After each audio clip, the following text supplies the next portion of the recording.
नमस्कार दोस्तों, हमारे YouTube चैनल पर आपका फिर से स्वागत है जिसका नाम है टीचिंग मेथड्स। दोस्तों, आज हम देखेंगे हिंदी की शिक्षण विधियों के अति महत्वपूर्ण प्रश्न जो REET, CTET, UPTET, all TET exam में अति महत्वपूर्ण प्रश्न है और एग्ज़ाम में आने वाले प्रश्न हैं आपके लिए। तो हिंदी शिक्षण विधियों के 15 अति महत्वपूर्ण प्रश्न देखेंगे मित्रों।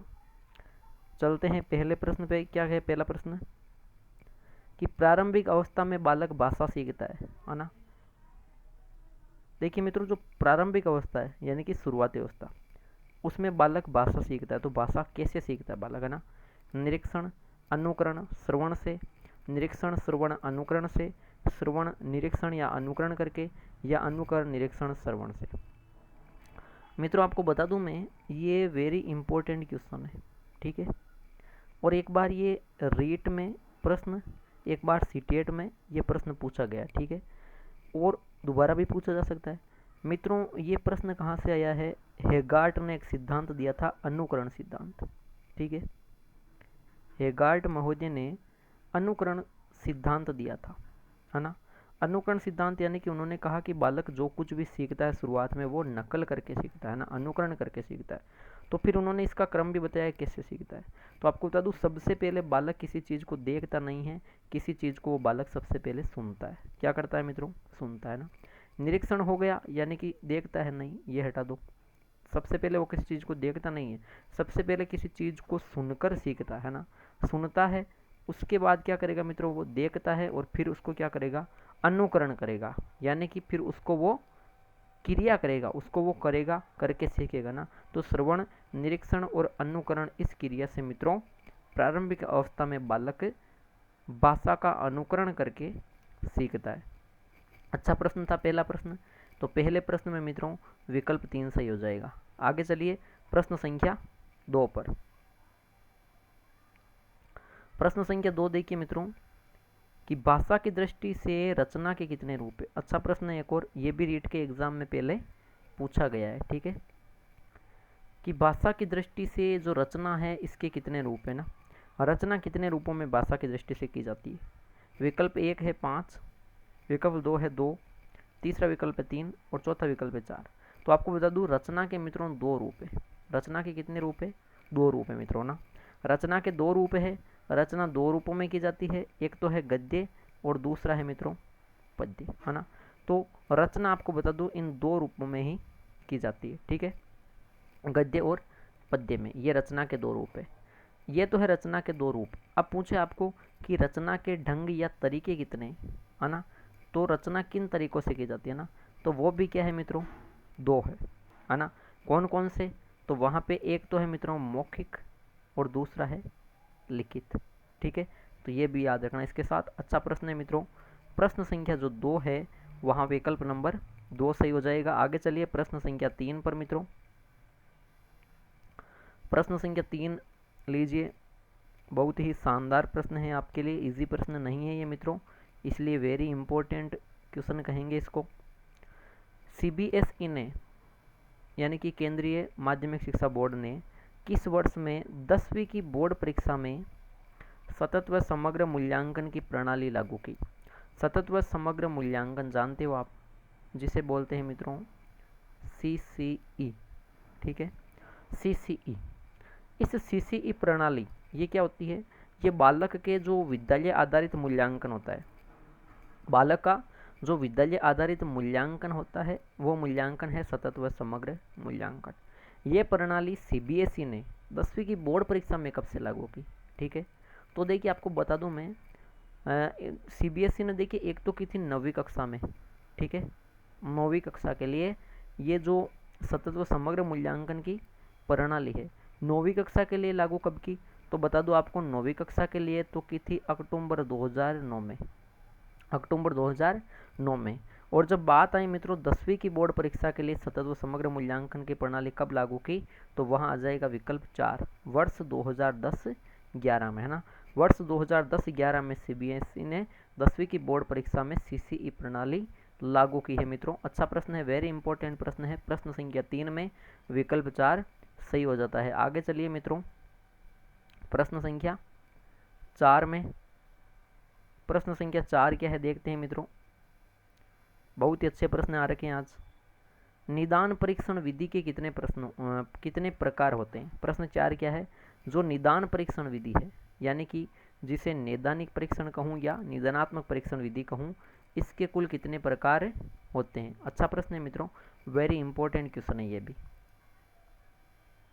ठीक है, तो देखिए इसके कितने प्रकार होते हैं निदान परीक्षण विधि। निदान परीक्षण विधि होती क्या है, आपको पता है? निदान परीक्षण विधि में इसमें जो बालक की जो कठिनाई स्तर है उसका पता लगाया जाता है ना। बालक की कठिनाई स्तर, या कह दूँ बालक की जो कमियां हैं, बालक कहाँ नहीं सीख रहा है, इस चीज़ का पता लगाया जाता है निदान में। केवल पता लगाया जाता है ना, केवल उसकी जानकारी ही प्राप्त की जाती है ना, उसका जो सुधार करेंगे वो उपचार कहलाएगा। तो इसके कितने प्रकार होते हैं निदान परीक्षण के? 7, 2, तीसरा विकल्प है 5 या चौथा विकल्प है 4।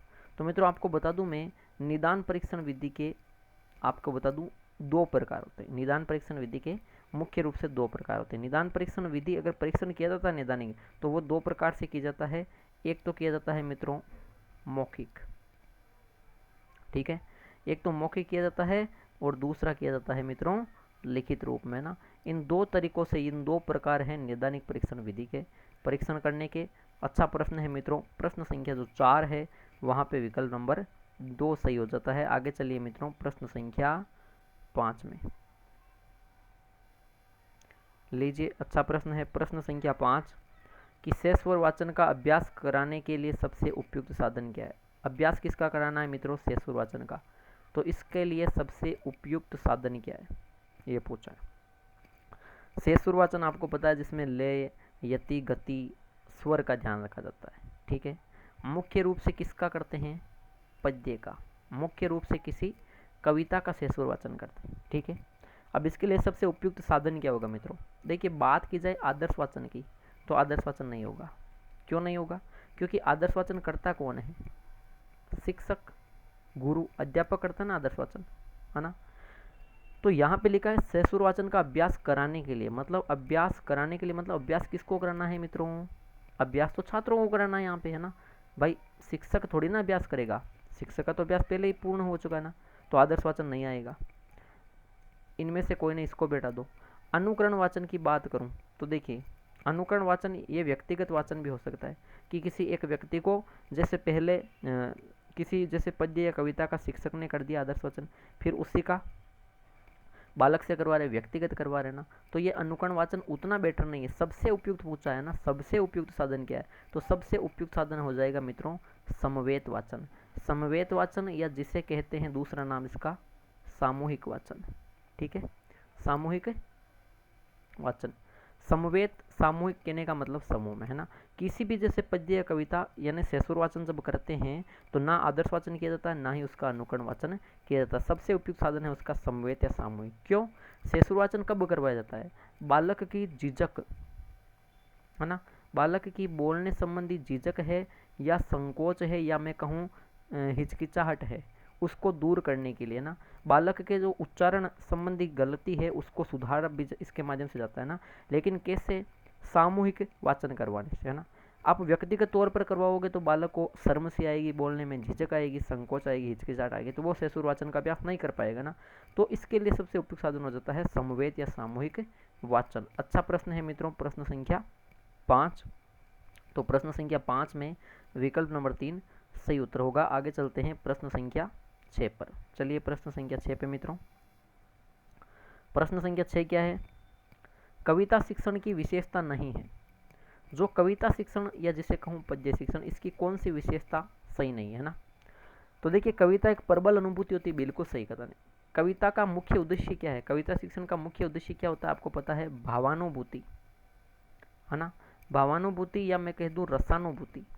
ठीक है, रस या भावों की अनुभूति होती है। ठीक है, तो प्रबल अनुभूति होती है, तो ये तो विशेषता है इसकी।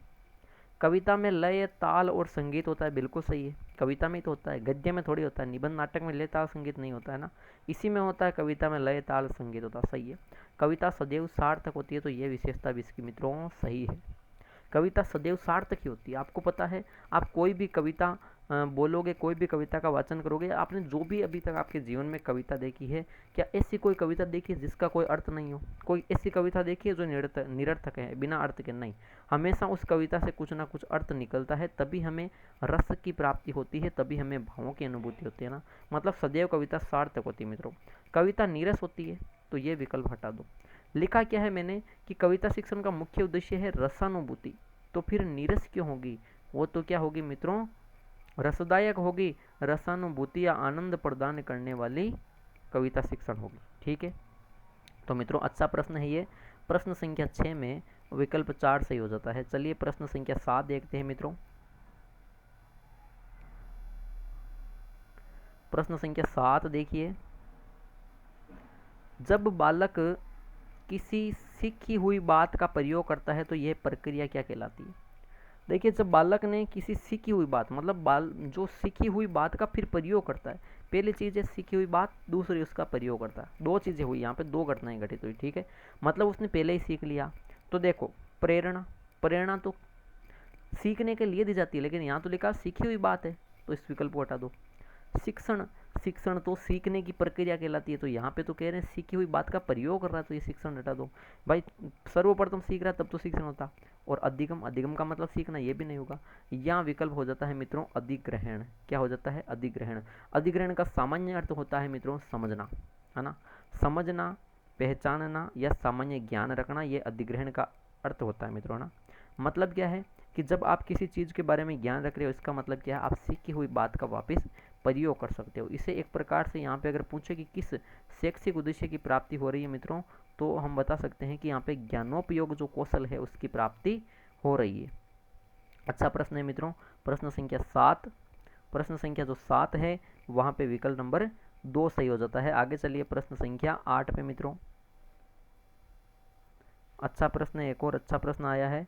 मौन वाचन का मूल्यांकन किस परीक्षा के द्वारा किया जा सकता है? आपको पता है ये प्रश्न पहले भी पूछा जा चुका है रीट के एग्जाम में, और सीटेट और एफटेट 3 एग्जाम में ये प्रश्न पूछा गया अब तक, है ना। मौन वाचन का मूल्यांकन करना, आपको क्या करना है? मौन वाचन का मूल्यांकन किस परीक्षा के द्वारा करोगे? मौन वाचन क्या होता है आपको बता दूं, मौन वाचन में लिखित सामग्री होती है ना, उसी का किया जाता है। ठीक है, पता आपको। जो लिखित सामग्री है उसको बिना बोले मन ही मन में अर्थ ग्रहण करके पढ़े, वो मौन वाचन की परिभाषा होगी। ठीक है, तो मौन वाचन किस परीक्षा के द्वारा? अब देखिए, मैं जो भी कर रहा हूँ ये शेषवर होगा, मौन वाचन नहीं है। आप एकांत में जब कर रहे हो बिना किसी आवाज़ के, वो मौन वाचन होगा। ठीक है, तो इसमें देखिए पूर्ति परीक्षा, बिल्कुल पूर्ति परीक्षा, रिक्त स्थान की पूर्ति, तो ये भी बिना बोले हो सकती है, मौन वाचन के जरिए हो सकती है ना। बहुवैकल्पिक, अब कोई प्रश्न आ गया, उसका उत्तर आपको जैसे ए ब से दे देना। जैसे ये प्रश्न आपको, आप इसको थोड़ी ना बोलोगे, मैं तो आपको समझा रहा हूँ इसलिए बोल रहा हूँ ना। आप इसको नहीं, आप थोड़ी ना बोल के पढ़ोगे, आप मन ही मन में पढ़ सकते हो। इसका उत्तर आप लगा सकते हो अपनी कॉपी में ना, जैसे 2 नंबर सही है इसमें या 4 नंबर, जो भी विकल्प सही है ना, तो आप वहाँ पे कर सकते हो ए ब से दे सही है ना, ऐसा कर सकते हो आप, या फिर ए सही है, जो भी सही आप कर सकते हो बिना बोले, है ना। तो मौन वाचन बहुवैकल्पिक परीक्षा का भी हो सकता है। सत्यासत्य परीक्षा, सत्यासत्य मतलब सत्य प्लस असत्य या दीर्घ संधि का उदाहरण है ये सत्यासत्य, यानी कि सत्य और असत्य, तो सही या गलत वो भी आप लगा सकते हो बिना बोले, यानी मौन वाचन उसका भी हो सकता है। मित्रों जो उपयुक्त सभी है ये परीक्षाएं, है ना, रिक्त स्थान पूर्ति, बहुवैकल्पिक या सत्यासत्य, ये सभी परीक्षाएं हैं, इनका मूल्यांकन मौन वाचन के माध्यम से किया जा सकता है। दोस्तों जो प्रश्न संख्या 8 है यहाँ पे विकल्प नंबर 4 सही हो जाता है। आगे चलिए प्रश्न संख्या 9 में। प्रश्न संख्या 9 है मित्रों, सीसीई प्रणाली में A1 ग्रेड कितने प्रतिशत अंक प्राप्त करने वाले छात्र को प्रदान किया जाएगा?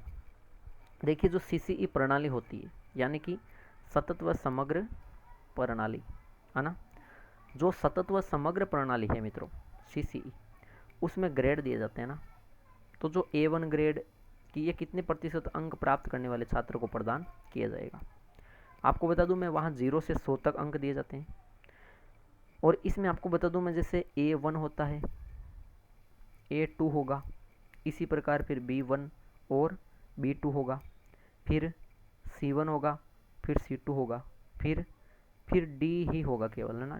D1 D2 नहीं, केवल D है। उसके बाद मित्रों E1 और E2 होगा। ठीक है, ये टोटल मैंने बता दिए हैं सीसीई ग्रेड प्रणाली में जो ग्रेड होते हैं वो। अब कितने अंकों पे होते हैं, वो अंक बताओगे आप, ठीक है। जब A1 ग्रेड की बात करेंगे मित्रों, तो A1 ग्रेड आपको पता है 91 में से 100 ये अंक प्राप्त करने वाले छात्र को A1 ग्रेड दिया जाता है, ठीक है। 81 से 90 की बात करूं तो ये हो जाएगा A2। 71 से 80 की बात करूं ये हो जाएगा A3। और 61 से 70 की बात करूं ये हो जाएगा सॉरी ये हो जाएगा मित्रों B1। और ये हो जाएगा B2। यानी कि A1 यहाँ हो गया, फिर A2 हो जाएगा, फिर B1 और B2 हो जाएगा ना। बाकी जो C1 की बात करूँ मित्रों, C2 की करूँ, D की करूँ, E1 और E2, इनको आप कमेंट बॉक्स में कमेंट ज़रूर करना कि इनमें कितने अंक प्रदान किए जाते हैं इन ग्रेड में ना। अच्छा प्रश्न है मित्रों। प्रश्न संख्या जो 9 है आपके, वहाँ पे मित्रों विकल्प 1 सही हो जाएगा। आगे चलिए प्रश्न संख्या 10 पे, कि साइलेंट रीडिंग किसकी रचना है मित्रों। जो साइलेंट रीडिंग है वो किसकी रचना है ना। तो ये प्रश्न भी रीट के एग्जाम में एक बार पूछा जा चुका है, ब्रायन की, पिंटर की, कोमेनियस की या फिर डेसेंट स्मिथ की। तो मित्रों आपको बता दूं, जो साइलेंट रीडिंग है वो मित्रों ब्रायन नामक जो मनोवैज्ञानिक या विद्वान हुआ उसकी रचना है, उसकी पुस्तक का नाम है साइलेंट रीडिंग, ठीक है। घुमा फिरा के प्रश्न पूछ सकते हैं कि साइलेंट रीडिंग में मुख्य रूप से ब्रायन ने बल दिया है ना। तो आपको बता दूं, जो मौन वाचन है मित्रों, है ना, मुख्य रूप से इसमें मौन वाचन पर चिंतन किया गया है। क्या मौन वाचन पर चिंतन इस पुस्तक में ब्रायन ने किया है मित्रों, है ना, साइलेंट रीडिंग पुस्तक में। अच्छा प्रश्न है। जो प्रश्न संख्या 10 है वहाँ विकल्प 1 सही हो जाएगा मित्रों। चलिए प्रश्न संख्या 11वें में चलते हैं। प्रश्न संख्या 11वां एक और अच्छा प्रश्न है मित्रों, विश्लेषण विधि में प्रयोग होता है। जो विश्लेषण विधि संश्लेषण विधि आपने पढ़ी होगी उसमें प्रयोग होता है। विश्लेषण विधि में किस प्रकार प्रयोग होता है ये आपको बताना। वर्ण से शब्द, शब्द से वर्ण, शब्द से वाक्य, वाक्य से पैराग्राफ। वेरी इंपॉर्टेंट क्वेश्चन है मित्रों, ध्यान रखना, ठीक है। अब विश्लेषण विधि होती क्या, आपको पता है विश्लेषण विधि मतलब विस्तार करना, यानी कि कोई चीज़ एक है उसके फिर आप क्या करोगे, टुकड़े कर दोगे ना। तो किसी चीज़ को क्या करोगे, टुकड़ों में बांटोगे, वो विश्लेषण विधि, ठीक है। अब देखिए वाक्य से पैराग्राफ थोड़ी ना होता है, वाक्य से पैराग्राफ नहीं होगा इसमें। इसमें शब्द से वाक्य होगा, शब्द से वाक्य भी नहीं होगा। वर्ण से शब्द, आप ऐसा मत समझना कि वर्ण से शब्द बनता है तो ये होगा, नहीं, ये संश्लेषण का है, उल्टा हो जाएगा ना। यहाँ शब्द से वर्ण होगा। शब्द से वर्ण कैसे, जैसे कि शब्द है फिर उसी के तो टुकड़े करोगे। जैसे ये कमल, ये क्या शब्द है, इसके टुकड़े ही तो करोगे आप। वर्ण करना है तो फिर ऐसे करोगे, शब्द से वर्ण, यही तो विस्तार विधि हुई। ये संपूर्ण चीज़ है फिर इसके टुकड़े ही तो हो रहे हैं, यही तो विश्लेषण विधि है ना। तो बस घुमा फिरा के प्रश्न आएंगे, समझना उन प्रश्नों के। तो शब्द से वर्ण विश्लेषण विधि में प्रयोग होता है ना। संश्लेषण की ठीक उल्टी चलती है, अज्ञात से ज्ञात चलता है इसमें सूत्र, जटिल से सरल चलता है, और निष्कर्ष से अनुमान की ओर इसमें चलते हैं मित्रों। अच्छा प्रश्न है। प्रश्न संख्या 11वें में विकल्प 2 सही हो जाता है। चलिए प्रश्न संख्या 12वें पर। प्रश्न संख्या 12वां क्या है, प्रश्न संख्या 12वां मित्रों, कि भाषा कौशलों के संदर्भ में कौन सा कथन उचित है। जो भाषाई कौशल 4 है उनके संदर्भ में कौन सा कथन उचित है मित्रों, ये ध्यान रखना है, ठीक है। उचित कौन सा कथन है।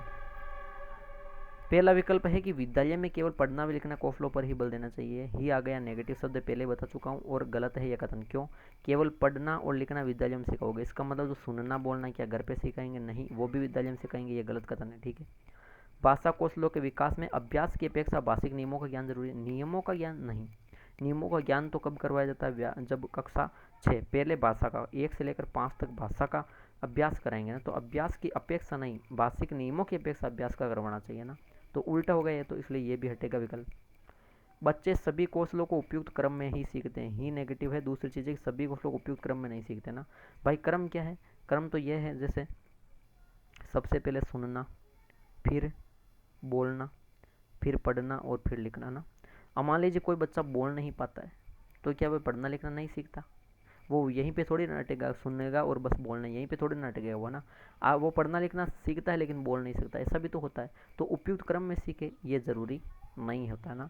ज़रूरी है कि भाषा के चारों कौशल परस्पर अंतः संबंधित होते हैं मित्रों ना, एक दूसरे से स्वतंत्र या पृथक नहीं रहते, एक दूसरे से संबंधित होते हैं, एक दूसरे से जुड़े होते हैं, एक दूसरे पर निर्भर करते हैं ना।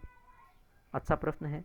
प्रश्न संख्या जो 12वां है मित्रों, वहाँ विकल्प नंबर 3 सही हो जाएगा। आगे चलिए प्रश्न संख्या 13वें में। प्रश्न संख्या 13वां है, वाइगोत्स्की के विचारों पर आधारित कक्षा में रिक्त स्थान पर सबसे अधिक बल दिया जाता है।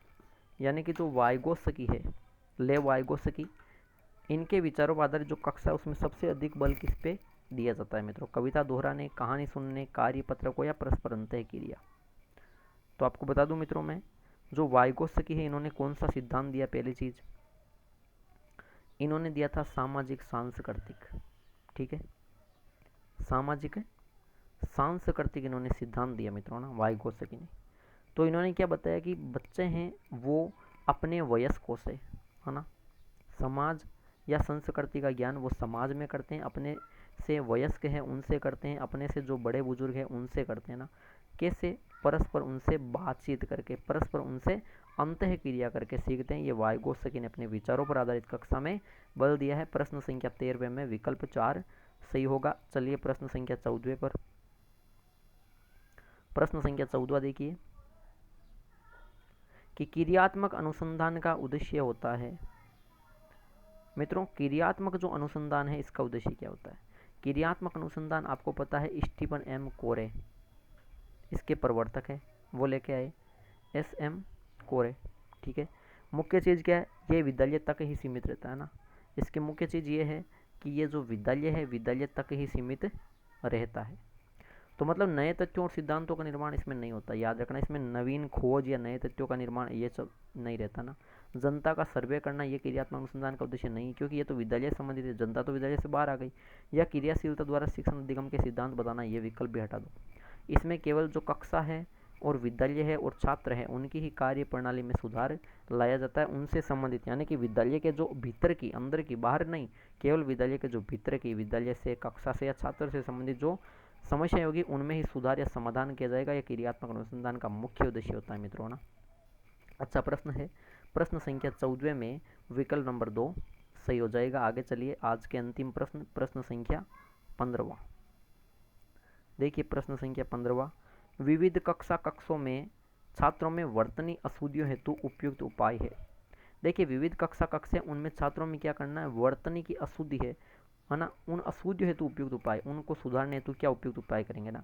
निदानात्मक, उपचारात्मक, उपयुक्त दोनों या कोई नहीं। ठीक है, तो देखिए वर्तनी की अशुद्धियाँ, तो उनकी निदानात्मक में तो हम पहचान करेंगे, है ना, कि कौन कौन सी अशुद्धियाँ। ठीक है, और फिर जब उनमें हम सुधार करेंगे या समाधान करेंगे तो वो उपचारात्मक होगा, यानी निदान भी होगा और उपचारात्मक होगा। वर्तनी अशुद्धि हेतु उपयुक्त दोनों होंगे, है ना।